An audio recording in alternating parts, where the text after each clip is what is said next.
কতজন পড়ুয়ার ট্যাবের টাকা অন্য অ্যাকাউন্টে চলে গেছে? প্রথমে তো মনে করা হচ্ছিল গাফিলতি হতে পারে জালিয়াতি, কিন্তু এখন এটা প্রমাণিত যে জালিয়াতি। তো জালিয়াতি করে 300 পড়ুয়ার টাকা, ট্যাবের টাকা অন্য অ্যাকাউন্টে গিয়েছিল, জানা গিয়েছিল। আমরাই জানিয়েছিলাম আপনাদের সেই তথ্য। এখন জানা যাচ্ছে 300 না, সংখ্যাটা আরও বেশি।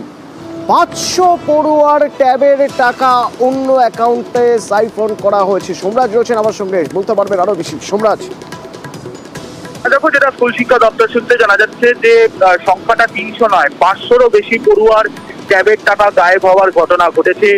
ইতিমধ্যেই বিভিন্ন জেলা থেকে যে তথ্য এসেছে সেখানে দেখা যাচ্ছে 500 জনেরও বেশি পড়ুয়ার ট্যাবের টাকা গায়েব হয়েছে। অর্থাৎ এক্ষেত্রে 500 জনের পড়ুয়ার ট্যাবের টাকার ক্ষেত্রে জালিয়াতির ঘটনা ঘটেছে। স্কুল শিক্ষা দপ্তর সূত্রে যেটা এটাও জানা যাচ্ছে যে এখনো পর্যন্ত 11টি জেলা থেকে এই ট্যাবের টাকা গায়েবের ঘটনার রিপোর্ট এসেছে। যে ঘটনা শুরু হয়েছিল পূর্ব মেদিনীপুর ও পূর্ব বর্ধমান জেলা থেকে, সেটি এখন 11টি জেলায় তার প্রভাব পড়েছে এবং 11টি জেলা থেকে এই ট্যাবের টাকার গায়েব হওয়ার ঘটনার রিপোর্ট এসেছে। এবং যেটা সূত্র মারফত জানা যাচ্ছে, রাজ্যের মুখ্য সচিব মনোজ পাল ইতিমধ্যেই তার রিপোর্ট চেয়েছেন জেলা ভিত্তিক স্কুল শিক্ষা দপ্তরের থেকে। তার কারণ, গত দুদিন ধরে এই সংখ্যাটা অনেকটাই বেড়েছে।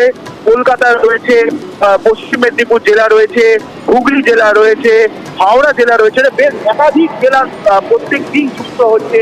এবং যেটা শিক্ষা দপ্তরের আধিকারিকরা জানাচ্ছেন যে এখনো পর্যন্ত 11টি জেলা রিপোর্টেড হয়েছে এবং যেহেতু ক্রমশই সংখ্যা বাড়ছে, আরো উদ্বেগ বাড়ছে স্কুল শিক্ষা দপ্তরের আধিকারিকদের মধ্যে।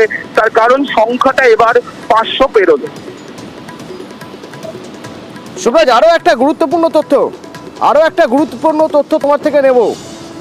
এই যে ট্যাব নিয়ে তদন্ত, সেই তদন্তে মারাত্মক কিছু তথ্য উঠে আসছে। এবার সেই তথ্য উঠে আসছে, তত বেশি তাজ্জব হয়ে যেতে হচ্ছে। কিভাবে জালিয়াতরা সাইবার ক্রাইম করছে তা জানতে গেলে তথ্য প্রযুক্তির সঙ্গে যারা যুক্ত রয়েছে তাদের কাছ থেকে জানতে হবে, তাদের কাজে লাগাতে হবে। সে বিষয়ে কি ভাবনা চিন্তা হয়েছে?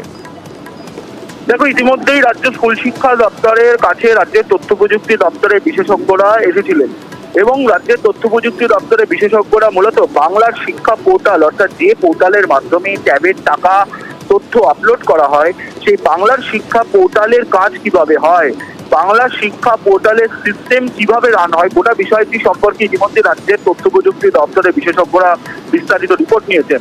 সূত্র মারফত যেটা জানা যাচ্ছে যে 18 লক্ষেরও বেশি পড়ুয়া যাদের এবার ট্যাবের টাকা দেওয়া হয়েছে, সেই 18 লক্ষেরও বেশি পড়ুয়ার রিপোর্ট অর্থাৎ ডেটা তা নিয়েছে তথ্য প্রযুক্তি দপ্তরের বিশেষজ্ঞরা। তার কারণ, এই ডেটা নিয়ে তথ্য প্রযুক্তি দপ্তরের বিশেষজ্ঞরা অ্যানালিসিস করতে চাইছেন। তুমি জানো যে রাজ্য সরকার প্রত্যেক বছর এই ট্যাবের টাকা মারফত 10,000 টাকা করে দেয় এবং যেহেতু পুলিশি তদন্তে বিভিন্ন তথ্য উঠে আসছে, তাই গোটা বিষয়টিকে সামনে রেখেই এবার 18 লক্ষ পড়ুয়ার ডেটা নিয়ে অ্যানালিসিস করবেন রাজ্যের তথ্য প্রযুক্তি দপ্তরের বিশেষজ্ঞরা। আর সেই কারণেই গতকালই প্রায় কয়েক ঘন্টা ধরে বাংলা শিক্ষা পোর্টালের কিভাবে এই প্রক্রিয়াটি আপলোড করা হয়, কিভাবে গোটা প্রক্রিয়াটিকে কাজ হয়, তার বিস্তারিত তথ্য নিয়েছেন রাজ্যের তথ্য প্রযুক্তি দপ্তরের বিশেষজ্ঞরা। এবং সোমরাজ, তোমার মনে থাকবে যে আমরা যখন প্রথম খবর পেয়েছিলাম, যে খবর আমরা শেয়ার করেছিলাম দর্শকের সঙ্গে, যে পূর্ব মেদিনীপুর আর পূর্ব বর্ধমান থেকে এরকম অভিযোগ এসেছে।